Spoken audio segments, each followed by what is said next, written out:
नमामि गणनाथं तं सर्वविघ्नविनाशिनं वेदान्तागोचरं तद्गैर्गम्यं ब्रह्मैव संस्थितं मनोवाणीविहीनं नो मनोवाणीमयं न च ब्रह्मेशानं कथं स्तौमि सिद्धिबुद्धिपतिं परम् त्वद्दर्शनेन हेरम्ब कृतकृत्योऽहमञ्जसा इत्युक्त्वा पूजयामास भक्तिभावसमन्वितः पूजयित्वा गणेशानं पुनस्तुष्टाव नारदः रोमाञ्चितशरीरोऽसौ भावयुक्तो महामुनिः नमो नमो गणेशाय विघ्नराजाय ते नमः भक्तानां विघ्नहन्त्रे च भक्तानां विघ्नकारिणे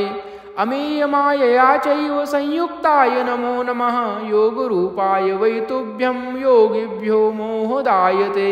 विनायकाय सर्वेश नमश्चिन्तामणे नमः अनन्तमहिमाधार नमस्ते चन्द्रमौलये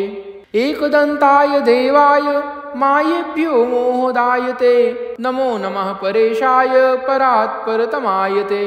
निर्गुणाय नमस्तुभ्यं गुणाकाराय साक्षिणे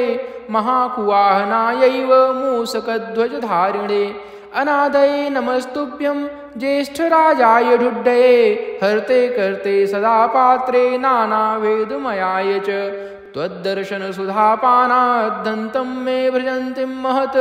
मरणं भिन्नभावाख्यं गणेशोऽहं कृतस्त्वया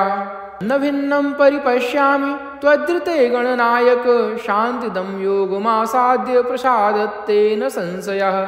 भक्तिं देहि गणाधीश परां त्वत्पादपद्मयोः कुरु मां गाढपत्यं त्वं प्रेमयुक्तं च ते पदि इत्युक्त्वा विररामाथ तं पुनर्गणपतो अवदत् मदीया भक्तिरत्यन्तं भविष्यति सदाचला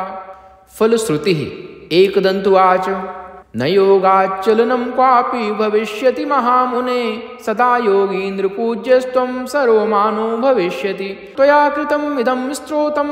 शान्तियोगप्रदं भवेत् पठते शृण्वते चैव भुक्तिमुक्तिप्रदायकम् इत्युक्त्वा तत्यहृदये ययौ लीनो गजाननः सदा हृदि गणेशानं पश्यति स्म पुनिः स्वयम्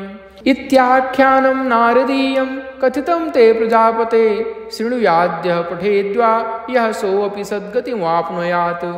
इति नारदमुनिकृता एकदन्तस्तुतिः सम्पूर्णा मुद्गलपुराणं द्वितीयखण्डः।